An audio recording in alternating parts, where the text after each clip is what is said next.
At this point, you know how to write complex queries. You know how to simplify these queries by saving them in views. And you also know how to insert, update, and delete data using SQL statements.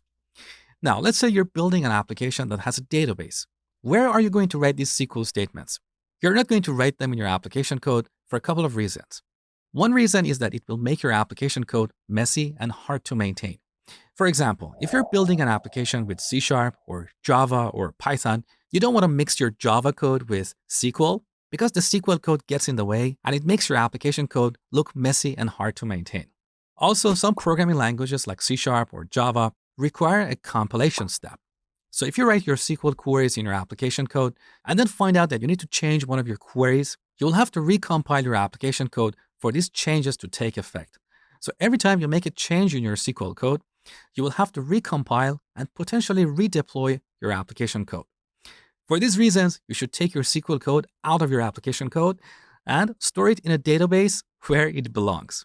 But where? Inside a stored procedure or function. So a stored procedure is a database object that contains a block of SQL code. In our application code, we simply call these procedures to get or save the data.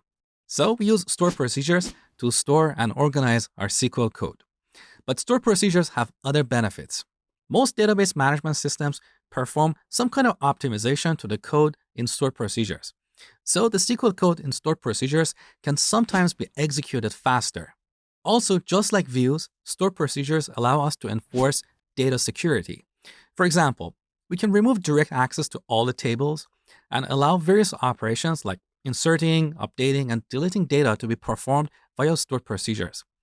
Then we can decide who can execute which stored procedures, and this will limit what the user can do with our data.